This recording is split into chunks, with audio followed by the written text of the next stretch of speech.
Happy Friday, everybody, and this is Auntie, and I am here to do a little something different on a Friday. I am going to be doing a review on a movie on Peacock called Strung. Now, I know probably most of y'all like, Auntie, you are behind the time. We've been saw this. But I just saw it and I absolutely want to do my review on it. So, without further ado, y'all, let's get into Strong. Shall we? Oh, yes, we shall.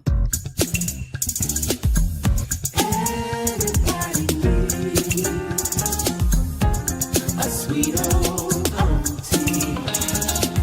Thank you, subscribers, and my nieces and nephews, and all of y'all who have been here through the long haul. Shall we get into it? Oh, yes, we shall. It's time for Auntie Advice. Sweet old. It's time for Auntie Advice. Oh, yeah. It's time for Auntie Advice.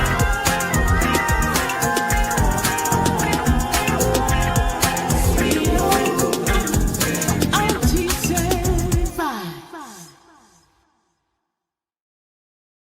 Welcome back, everybody. I am so nervous to do this review. Usually on Friday nights, I am doing Love After Lockup, but this Friday, I am not. I'm going to be doing a couple of videos that are a little different tonight. Y'all, I watched this movie on Peacock, and I know that it has gotten some different reviews from different people.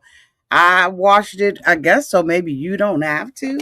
But I really want to talk about it. I thought it was excellent. I'm going to be reading from some of my notes.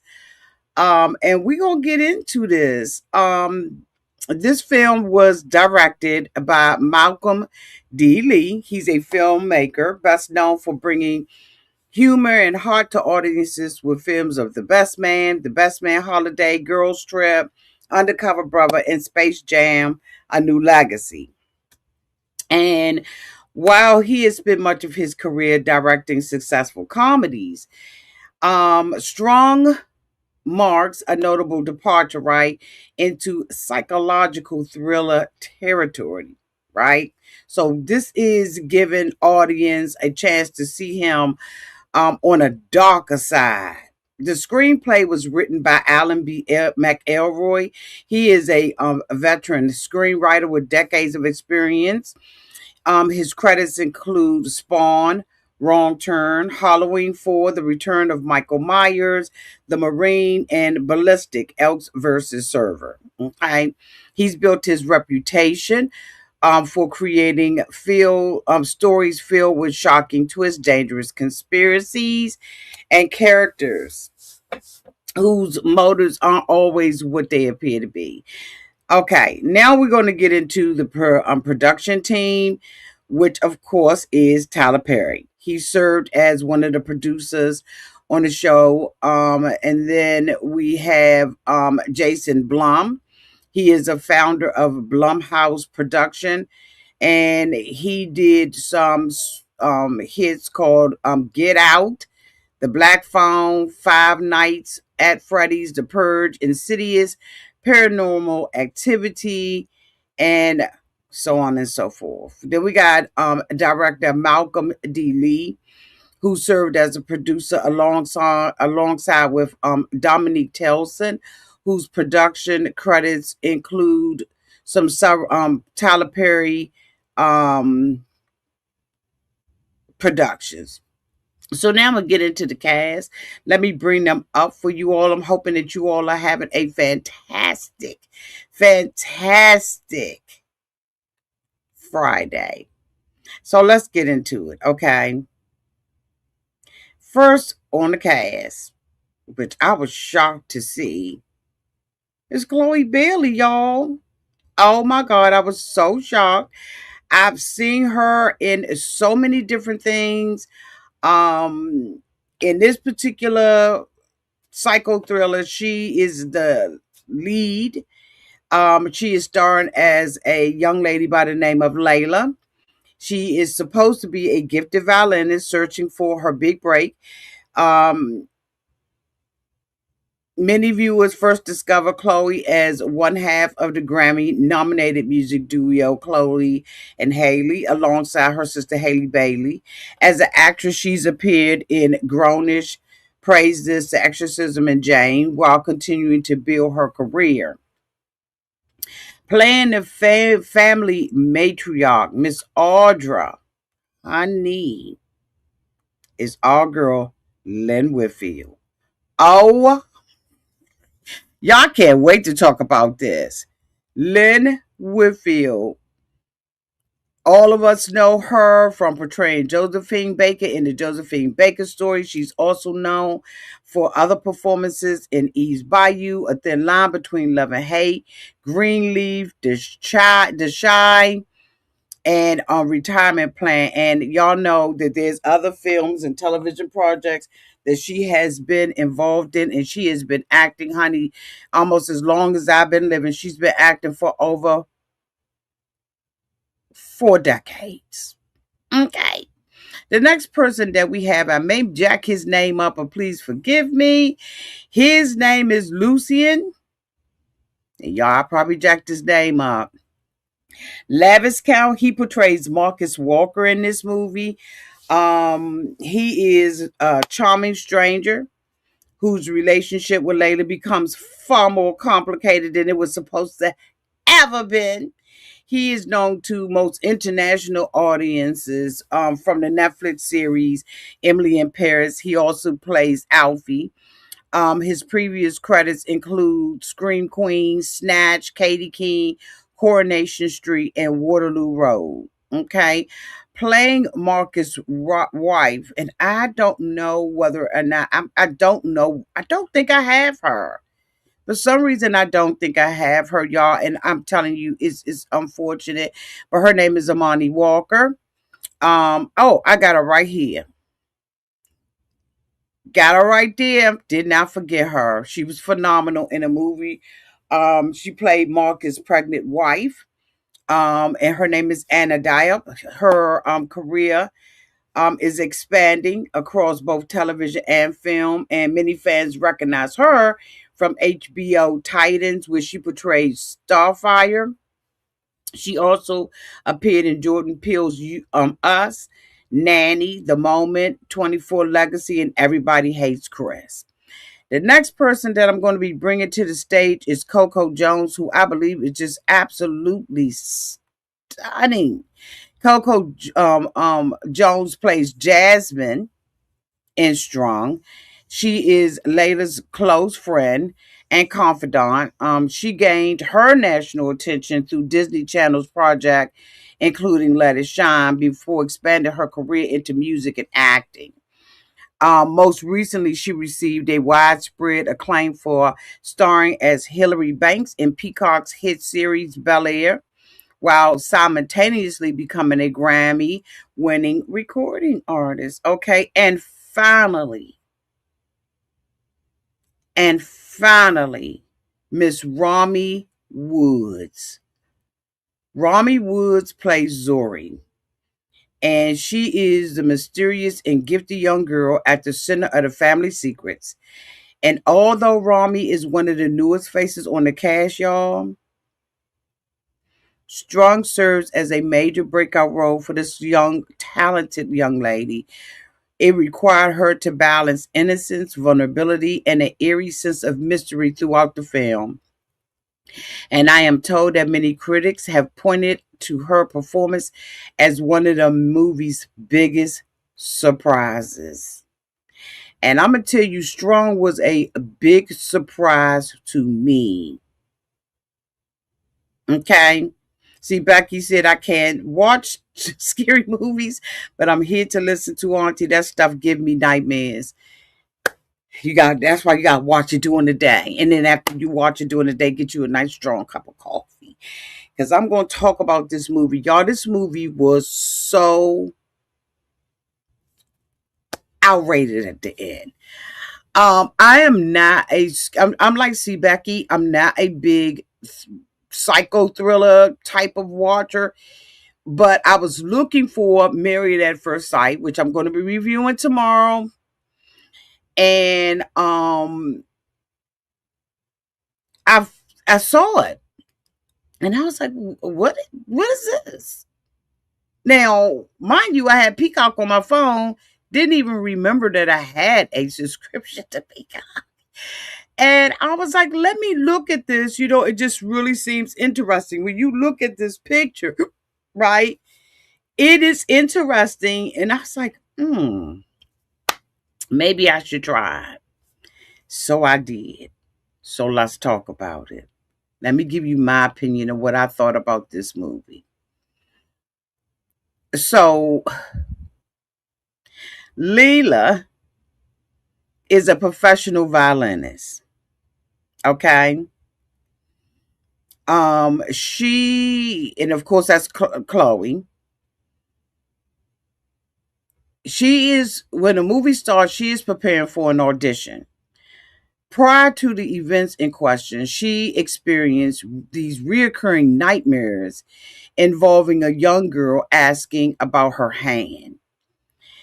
And this is followed by some disturbing visions of physical deformity, like her fingers were bent backwards. These nightmares appeared unrelated at first in the movie, but later on it became symbolic of the trauma she would ultimately experience in this movie. Financial records and statements establish that Leela is struggling with significant debt while attempting to continue her music career. Her roommate, Miss Coco, came in and was having some words with her. We see her in a very small apartment that the two of them living together. It almost looked like she was living in a closet. So they really did a good job of letting you know broke, broke, busted, and disgusted. They did a very good job of letting you know that. And so that they established very early on. She is currently a school teacher, and she, is on the school teacher's salary. She's struggling. And one night while she is out at the diner, her girlfriend told her, look, you've been studying all day. She has an audition with I think a music art school or something. I can't remember what it was, y'all. Please forgive me. But she has an audition. And so she's been studying. So her girlfriend said, look, get out this closet, get out this house, go and do something, that is going to be different. So she goes to a cafe and she's writing sheet music. She's, writing music. And so prior to her accepting employment, she meets this unidentified man at a cafe. And so she is sitting there writing the music. She notices him and she keeps looking back at him to the point where they, flirting with one another. I'm like, okay, what's going on with this? And so he gets up from his table. He finally walks over to her. The two engage in a conversation. Later that evening, they get to his apartment and she stops him and she tells him, I am not used to doing anything like this. He said, okay, well, you know what? If you're not used to, doing no one night stand, no quickie, that's fine, baby. Maybe we'll meet again. We can try again. And then she thinks about it, second thoughts, and Miss Layla goes up into the bedroom with him. I said, oh my God. Okay. They spend the night together, making wild, passionate love. I mean, I almost was kind of looking through my fingers. They was getting it on some, and I was like, "Is that Chloe or is that a double? Is that a body double? Like, what's going on here?" The following morning, Marcus leaves, and he leaves her a handwritten note identifying himself as Marcus. And at this time, neither party discloses any additional information about themselves. They just go on. So shortly afterwards, Layla, played by Chloe, is approached by this elderly, wealthy woman who requests that she become a live music instructor for her granddaughter, Zuri. So she offered her $2,500 per week with free room and board in a mansion to teach her granddaughter the piano. And of course, Leah is in having financial issues, and because of that, she accepts the offer. She goes home, she tells her girlfriend, "Girl, I got this offer. I just can't refuse." But how many of you all know that those are the ones you need to walk away? You need to backpedal and pop off those kind of offers. But anyway, so Leia accepts the job, packs up her things, including her violin, and goes over to move into the mansion. When she gets there, she realizes this is an unusually large house. It's an estate. She also noticed that it has a lot of security. When she gets in there, she finds out she has strict household rules and that a child by the name of Zuri, who consistently wears this covered wooden mask, is a child she's going to be teaching. When I tell you the little girl is walking around with this mask on, it gave me the heebie jeebies.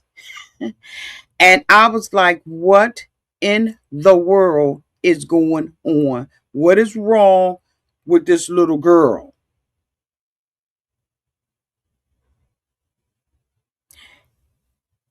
So you got this little girl in the mask. You're getting paid $2,500 a week to come and teach this little girl music. And she's constantly walking around with this little mask on. And so the elderly woman identifies herself as a family matriarch. So she introduces Zuri to her, and then she introduces her pregnant daughter Amani and the household staff. And then she explains that Zuri's biological father, Ridge, was a famous musician who allegedly died from a drug addiction. So over the days, right, Layla is playing with Zuri. They're sitting at the piano. She's playing with her. The girl is very musically inclined, does an excellent job. She has exceptional musical talents, right? But she be making these like little cryptic statements.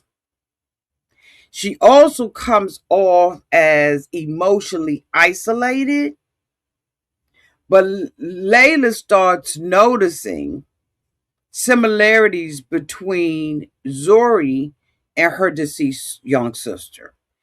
So I don't know if I made it very clear, but we start seeing images of Layla going back and seeing this little girl. And so she sees this little girl. The little girl walks up to her. She can barely breathe. Her lips and everything turn blue. And basically, she passes away. This little girl, which is Layla's sister, deceased sister, and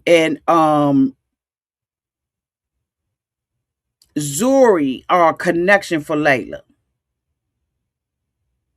They become a huge emotional connection, which makes her more protective over this child. So during breakfast, Marcus comes home. Now, mind you, she had the one night stand with Marcus. Would you say, see, Becky, this is creepy already? Girl, you got it. Come on, you got this. So Marcus comes home. Now, mind you, this is a person that Layla ended up having a one night stand with. She immediately recognizes him as the same man from the hotel that she met down at the cafe, went to the hotel, slept with him, and he left her in the bed in the morning. He could at least left a tip. But anyway, he didn't. But she discovers that it's Amani's husband. Marcus privately comes over to her because, of course, at this point, she's ready to resign and leave the house because these are very wealthy people. And she knows she done slept with the girl's husband. She taking care of the baby. She don't know whether or not he the baby daddy or not. Now they had already said that the little girl's dad had passed away from a drug problem. But she caught up in this house with this man she done slept with. So Marcus comes up to her and privately asks her not to resign because she's gotten attached to Zuri, right? And basically offers her double her salary if she remains employed there. This means at this point, she is getting $5,000 a week to teach this little girl music. But in the meantime and in between time, neither of them disclosed their relationship to the family. But while residing in the estate, Lila observes numerous unusual circumstances that's going on in the house, including unexplained crime from Amani. It's cryptic warning messages. They got these pictures that are concealed. She goes into the closet and she finds I guess it was like a suitcase or a trunk. And in there, she starts going through the things and she see these beautiful pictures. She doesn't understand them. And then when she goes to lift up part of the thing, she picks up a piece of garment and there's a gun there. Okay, a Glock at this point. And she's shocked and she closes it back up because she's thinking this is just a treasure trove of mementos, right? Maybe she don't know. It's obvious it's a whole bunch of family pictures and stuff like that. She sees repeated references to Zuri's biological father because Marcus is not her father. And then she sees this unexplained surveillance by these individuals, and there's a whole bunch of secrecy among the household members. Everybody is creepy in the house. But at this point, she's struggling. She got $5,000, and now she's starting to make a connection with Zuri. Despite recognizing the ethical implications of her being in this house with this woman's husband, Marcus and Leah, they resume their intimate relationship. She is literally under this woman's roof, this older woman, and her daughter's roof, sleeping with the husband, with the son-in-law, which is Zuri's stepfather. But she's creating this bond with Zuri.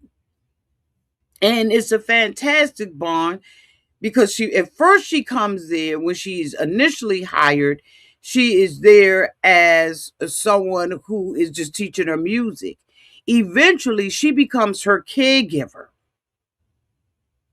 She takes her back and forth to school. She cooks her meals. Well, she don't cook them, but she prepares her meals because the maid cooks the meal. The maid been trying to tell her like little sly stuff. She been saying slick stuff out the mouth. But now she finds herself as a caretaker. Now you got this little girl with you. She's going to one of the best and most expensive schools in the area. And she walking around every day with that mask on. Now, it has already been exposed in the movie that this was a mask that her father gave her. The whole that Lynn Whitfield's character, which is the mother, has a conversation with Chloe about the mask. They start talking about the mask and everything. And as they begin to start talking about the mask, she says, "I think it's just a security blanket." This is what the grandmother is saying. But because Chloe is around her, or Leah is around her so much, Leah is around her so much, she said, "I don't think that it's a security blanket. I think it's protection."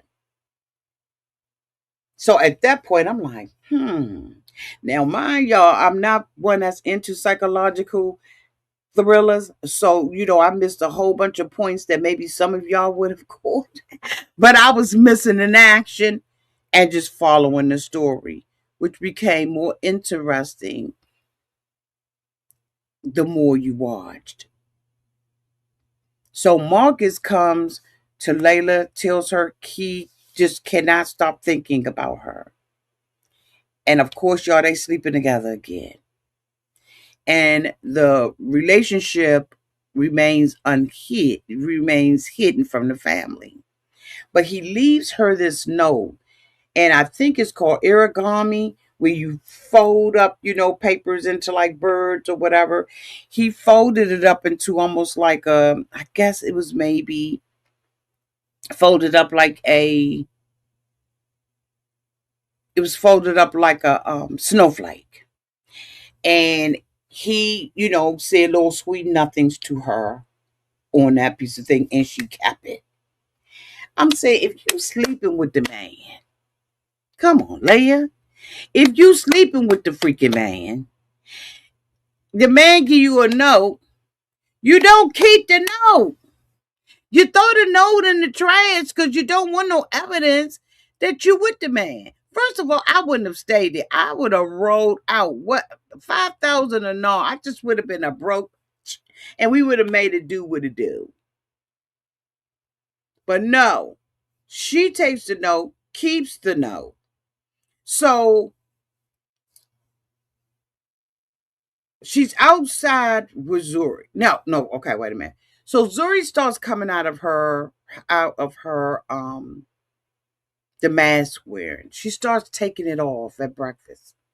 And so when Leah sees her without this mask on, she's like, "Oh my God, the little girl is beautiful." Do I have a picture of her, y'all? She is just absolutely the cutest little button. I mean, just cute. She takes the mask off and starts doing it even at school.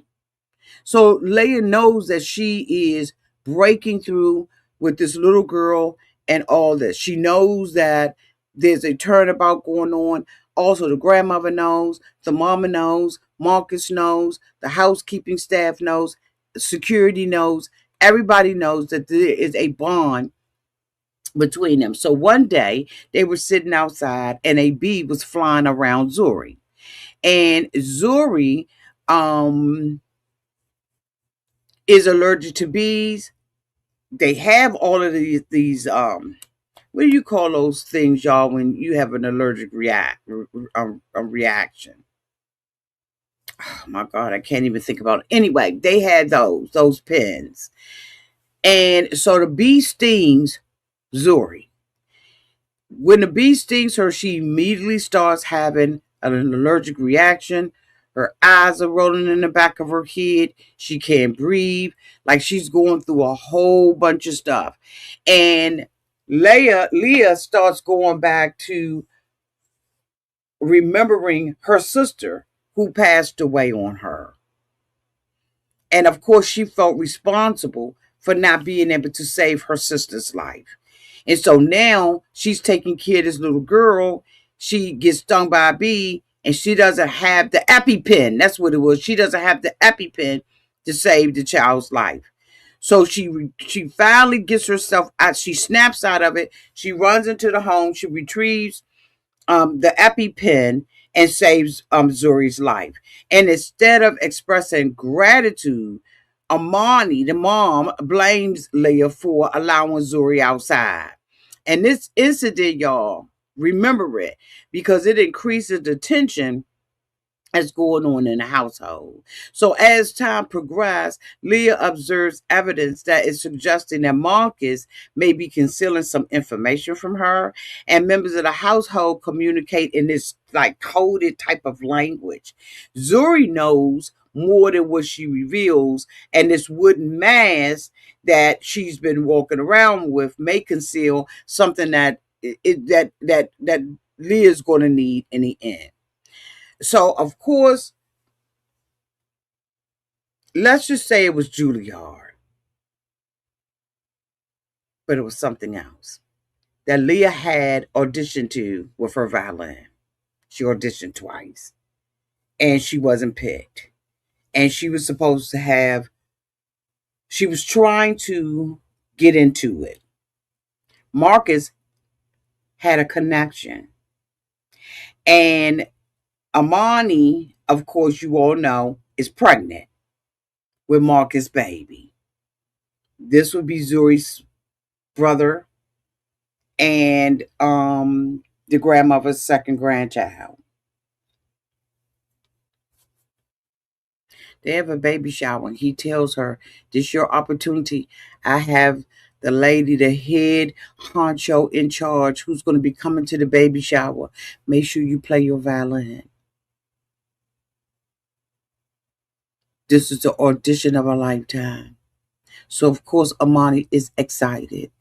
They're all dressed in white. He comes out with his Marcus comes out with Amani. They're acting like, they just a couple of the century. She gets up to play. Again, y'all, this is an audition of a lifetime for her. This is her third strike you out. She gets up to start playing her violin. And she is gifted and crafted in the thing. But all of a sudden, while she's playing this violin, the strings in the violin is making a screeching, horrible noise. She doesn't know what's going on. They had a band, right, that was there already singing. Marcus told her he wanted her to have this opportunity. So they stopped the band from playing. She's playing her violin, doing the solo of a lifetime, and the violin starts malfunctioning. Now you're looking at the violin, and the violin looks absolutely fine. But honey, she panics, she's crying, she's all upset in her mind. She flips the violin over to examine it. Child, it's a large crack in the back of the violin. So at this point, Layla understands I've been intentionally sabotaged. And then inside the instrument is that little note that Marcus had left for her after they slept together, jammed in her violin. And across the note are the words, I know. So while Marcus and his pregnant wife are dancing, she stops and looks. She done put a note in it and said, I know. So the wife knows she's sleeping with her husband, believing, y'all, that she had been exposed. Leia starts confronting Amani. She's screaming, hollering, acting a whole fool in front of everybody, including baby Zuri. And then it's so bad, security guys stop it. Her employment at that point is immediately terminated, although she is temporarily restrained solely to prepare Zuri for this upcoming recital. After the baby shower, Layla goes and meets with Ridge's mother because when they've been going back and forth to the school, now mind you, she is now turned into a full-time babysitter for the little girl. When they're at the school, there's this weird woman, this black woman, elderly black woman, who's around the school wanting to connect to Zuri. And as soon as I saw her, And I thought about the story. I said, I bet you that is Zuri's father's mother. I guarantee you that's the grandmother. But they have been told this lady is cuckoo for Cocoa Puffs. She wants Zuri, X, Y, Z, knickknacks, paddywhack. Give a dog a bone.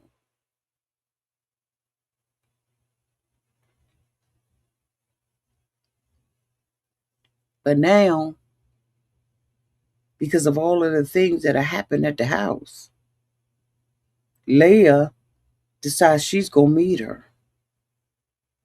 So she meets with the mother. And the mother told her and her girlfriend, Ridge did not die of no overdose. He was murdered. The mother told her that Zuri inherited his whole entire estate. Now, if you remember in the beginning, I told y'all that this was a huge estate that they were living on. The mother, the Layla's girlfriend, is like, girl, nah, come on, let's go. This woman crazy. She out her mind. The mother is insisting there is something in that house that my son left. That is not their wealth. The wealth that is in that house belongs to Zuri. Her daddy on purpose left everything to Zuri. She said there's evidence in that house. You got to find it. Proving the truth remains hidden in that mansion. And she told Layla, please find that evidence. Layla's life is in danger. They have not allowed her to see her grandmother. They have wiped her father's history and everything out and put it in a little box. But Layla discovers a hidden compartment inside an object resembling Zuri's mask. She is riding from the mother's house and she's playing this song. And it was one of his favorite songs, and it talks about snakes inside of a dressing room, right? It talks about, people, trying to get you. They like snakes in the, in the pit. Woo, woo, woo, woo. So they are riding in there, right? She's riding and she's putting it together. So she goes into this aquarium that has the same mask that Zuri is wearing. And it's a little trinket box. She knows she got to get it, but she's scared of the snake because the snake be snapping. But she finally gets the nerve to maneuver around the snake. She gets the box out without it biting her. She finds a way to open up the box. Now, mind you, the box has the same mask on that Zuri had been wearing and the mask her daddy left for her. Inside of the box is an audio recording. So Layla like, okay, I gotta get the out of here. But how many of y'all know she should have been out of there? But that ain't how psychological thrillers go. So she starts packing up her stuff frantically. Remember, she was supposed to be fired, but they gave her an extension to stay until this recital. But during this time period, all hell is breaking loose at this point.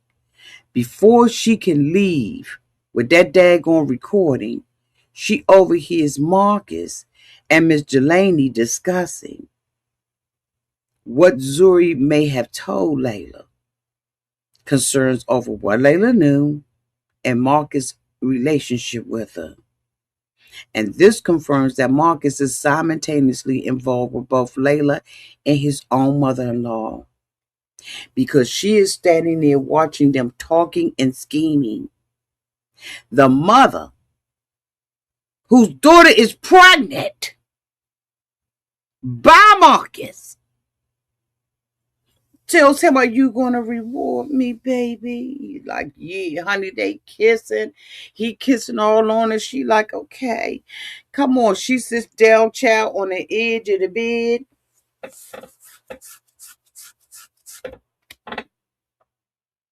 He get the munching. You know what I'm talking about. And honey, they full fledged is going at it while Layla is standing, sneaking on the side of the door, can't believe what she's seeing. They all had this little dinner. At the dinner, Zuri's mother was, she's pregnant and she kept falling asleep. She didn't even eat. So they'd already got her drugged up.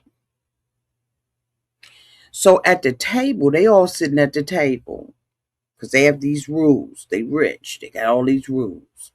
So they sitting at the table and they confront Layla.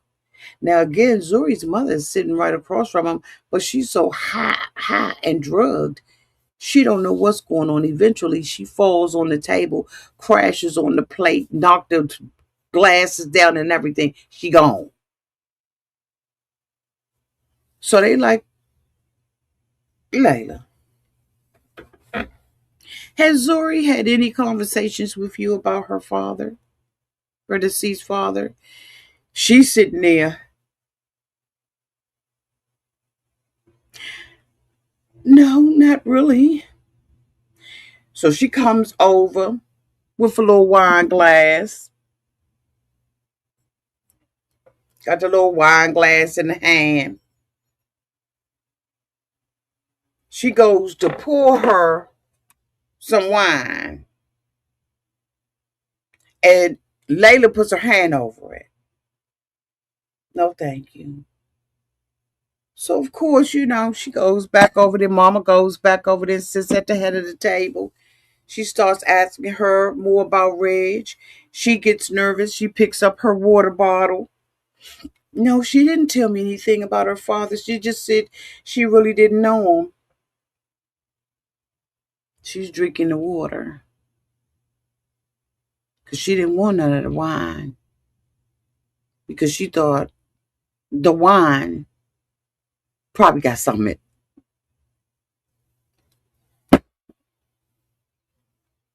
Unknown to her, the drugs wasn't put in the wine, it was put in her water.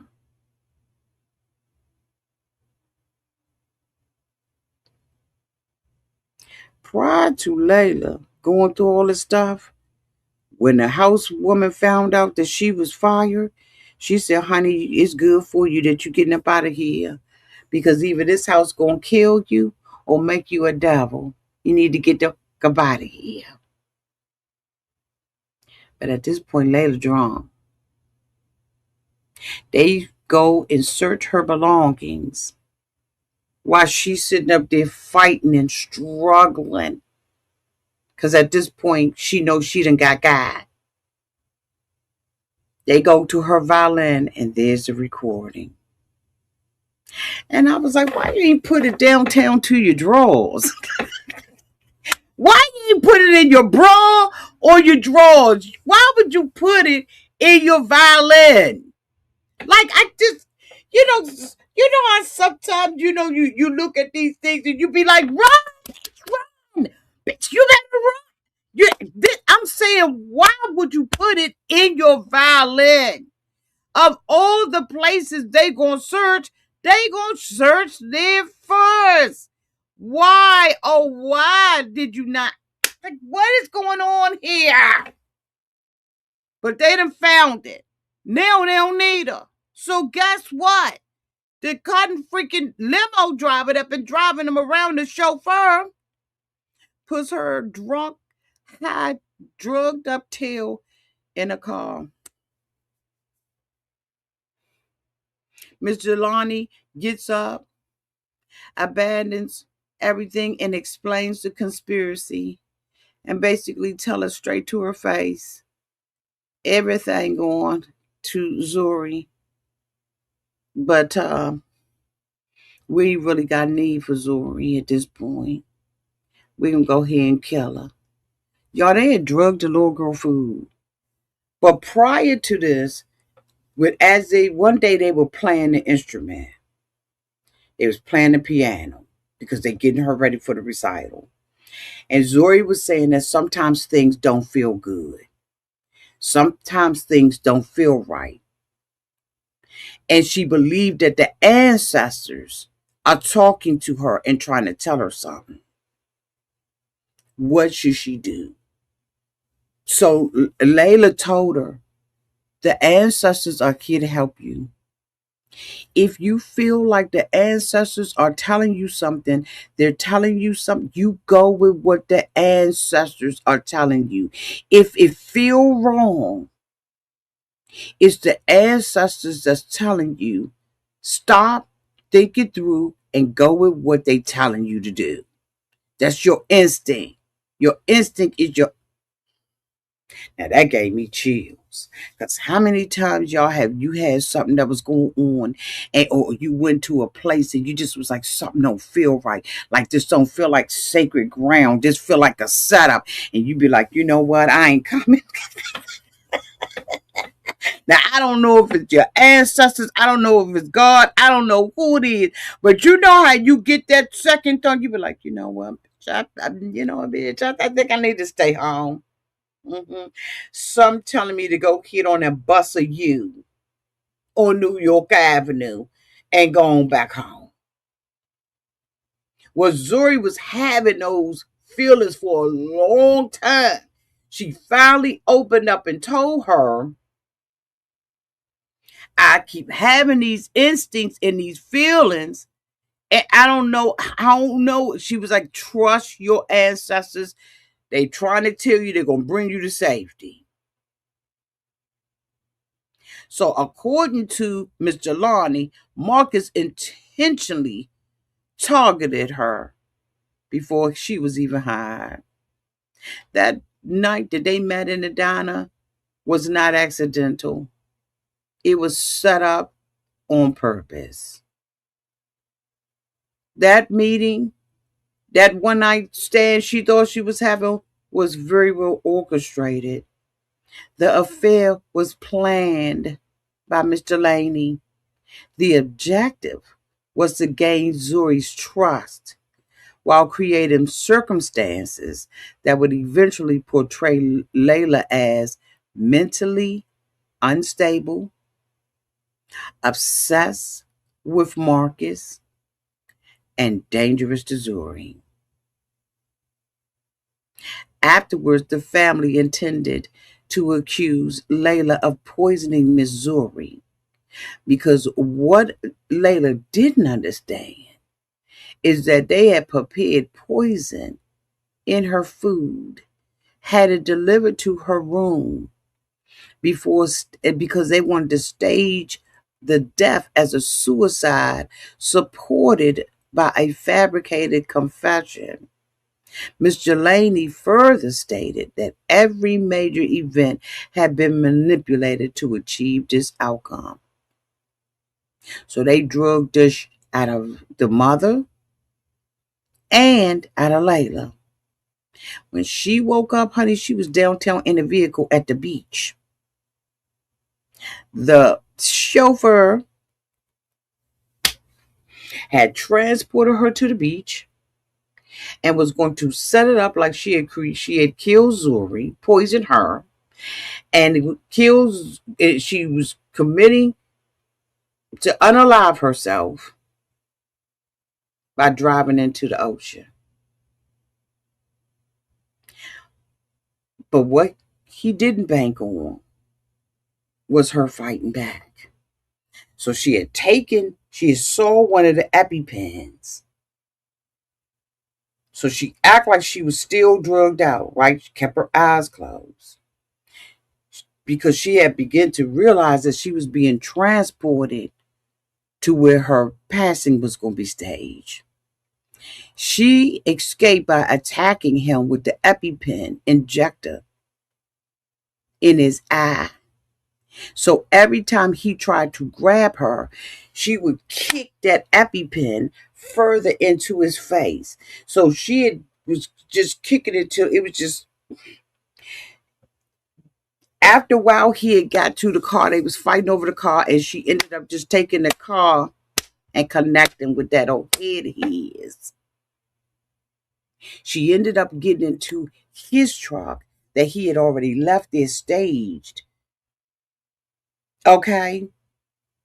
He left that car with the key in it. She burrowed up out of that joint because she knew at this point Zuri is about to be dead.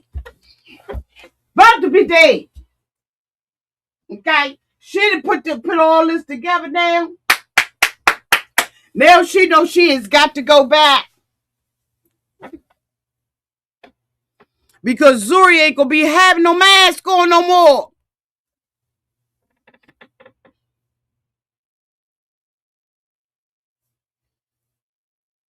She get back to the house.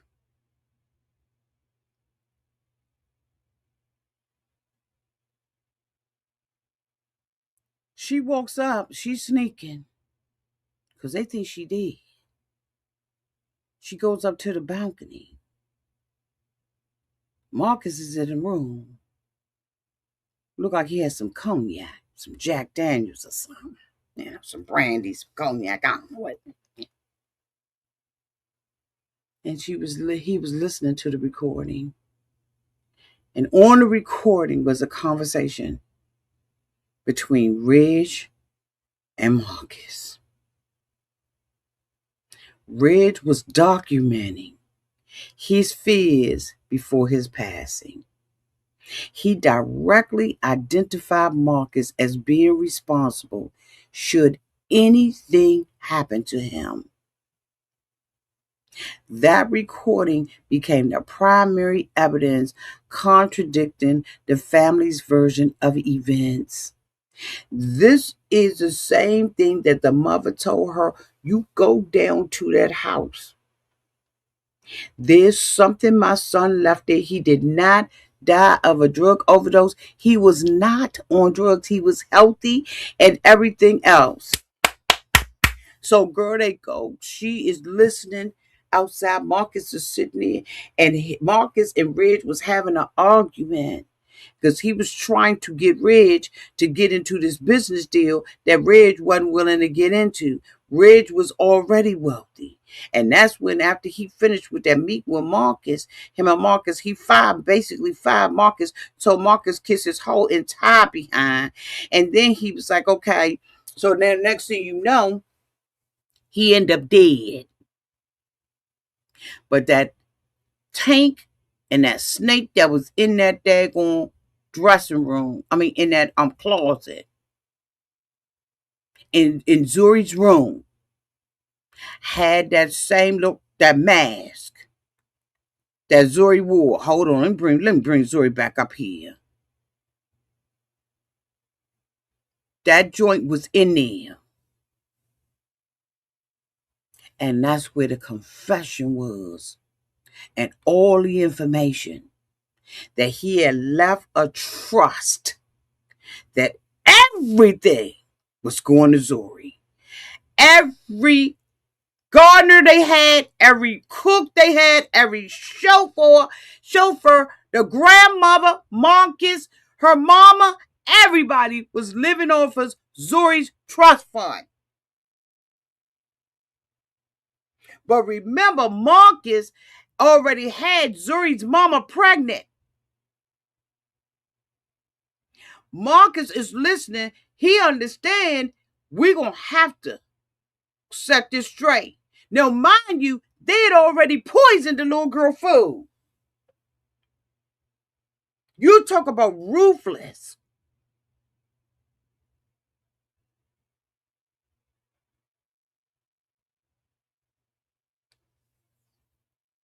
Marcus senses somebody out on the balcony.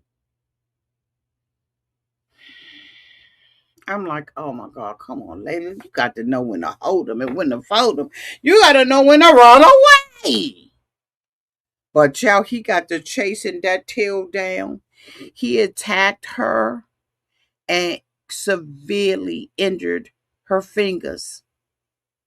When I say her fingers was bent up like this, but they was bent like this, but it was the opposite way because he knew she was a violinist, and not only was he gonna take her up out of here, if there was any chance that she remained, she wasn't gonna be able to use that violin again. Then next thing you know, she starts fighting him. She gets away from him, right? Because she got to go and find this little girl.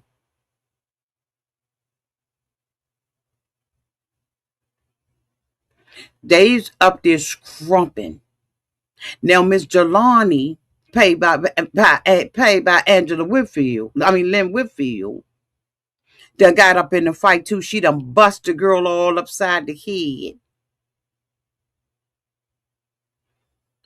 Leia had enough time to go up to Zuri and was like, Zuri. She thought Zuri was dead. But Zuri was laying up in the bed playing the game too, because by this time the ancestors had honey came with their tamarines. The ancestors had came with every tool she needed to stay alive. The ancestors told her, don't you eat that food.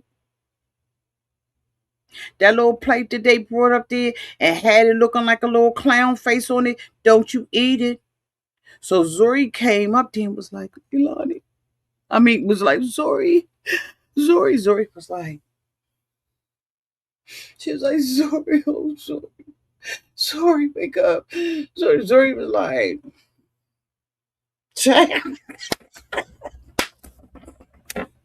Zuri was like, I had a feeling and I trusted my ancestors and I did not eat. I took 2 bites of it and hid it under my mask because my grandmother hated that mask and would not look under it. So she told Zuri to hide. Zuri gets to hiding. They looking for Leilani. They get the whooping up on Leilani some type of, Leia. They get the whooping up on her some type of horrible. In the meantime, she is screaming at the top of her freaking lungs. The mother, Zuri mother, who had already been drunk, woke up. She dazed, can barely walk. She just about to pop. It's about time for her to have a baby. And the two of them get to talking. Miss Jelani and Marcus get to talking about the whole scheme of the thing. She admits she wants Raj's bloodline eliminated because they end up catching Zuri. Marcus ends up catching Zuri. He found her in the daggone closet. She threw the snake on him and ran out, but he caught her. So now they all down in the main foyer. And it's about to go down.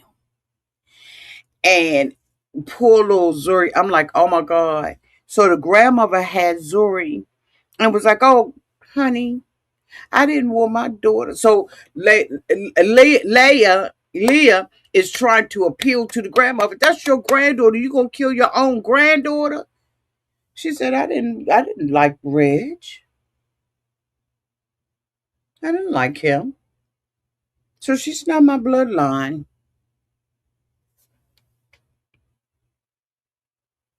All of this is going to be going to my unborn grandson.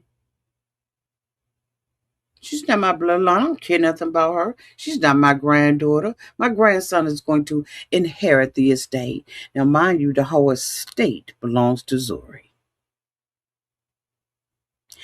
She's like, okay, Marcus, go ahead and kill her. Let's go ahead on and eliminate her. And he hesitated. And she was like, Marcus,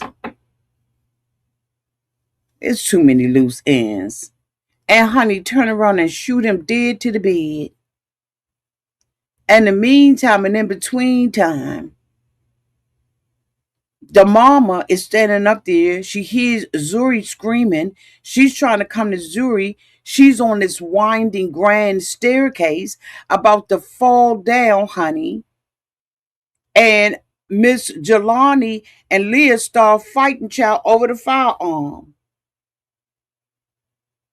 When I tell you that Chloe Bailey played that daggone part, that girl was struck. They were struggling with that firearm, and girl, she was like, ah.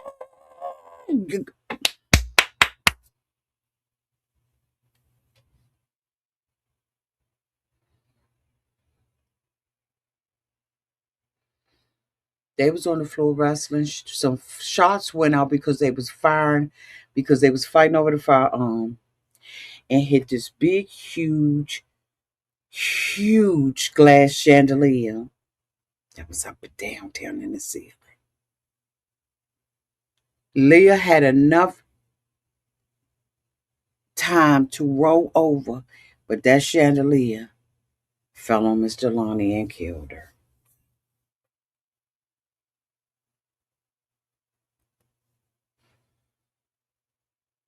Next thing you know, you hear police sirens.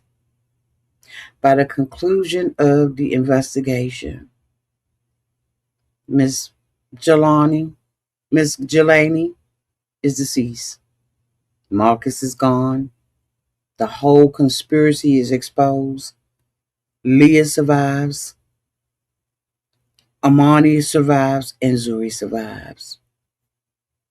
The recording that was found implicated Marcus and became central evidence in establishing the family's long conspiracy to take Zuri's inheritance.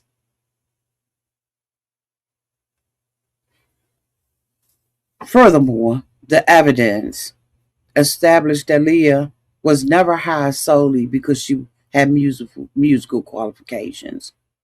They hired her on purpose to be a part of a premeditated scheme designed to gain Zuri's trust, to create the appearance of a illicit affair, isolate her from potential allies, frame her for attempted murder, fabricate a confession, stage her passing as unaliving, and transfer control of all of Ridge inheritance away from Zuri. Now,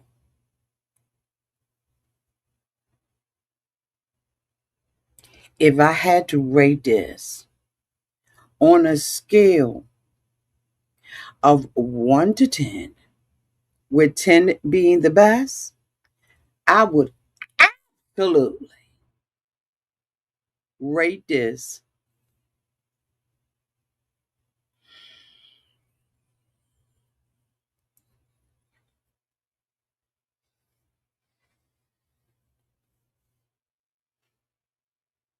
an 8. It was just that good to me. Now, I know that there are people who said this wasn't there, that wasn't there. I know that there are lifelong critics of Tyler Perry. I ain't a big Tyler Perry fan either. But when I tell you, when I first looked at this, being unaware that this was Tyler Perry, I absolutely enjoyed it. It wasn't until I looked at it that I realized, oh, this was a Tyler Perry. In my opinion, it was really good. I did not expect to like it as much as I did. Me not being a psychological person, thriller, I've said that multiple times. I want to make sure that that's clear because I know people could be downtown in the comment section. It kept me on the edge of my seat the whole entire time. I thought it was well written. I thought it was well acted. I thought it was very well executed.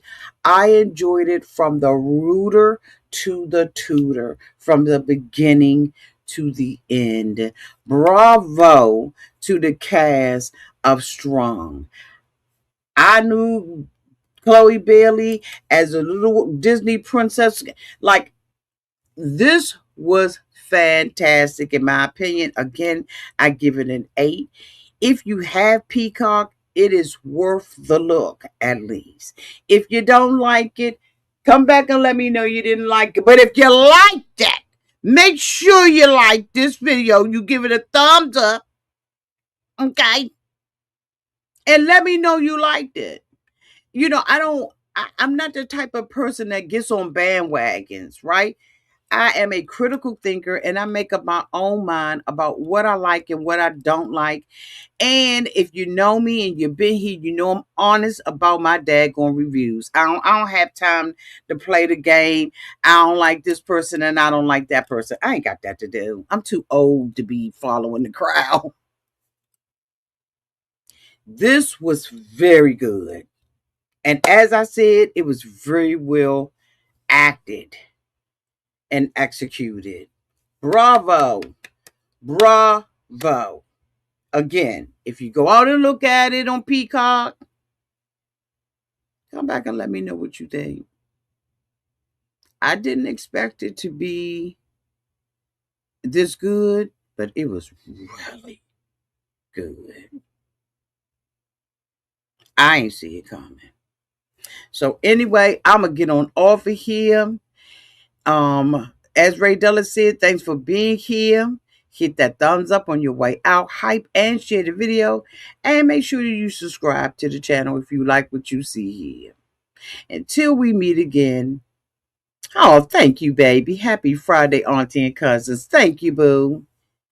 Until we meet again, y'all be safe out there in those streets and in the water. Bye, y'all.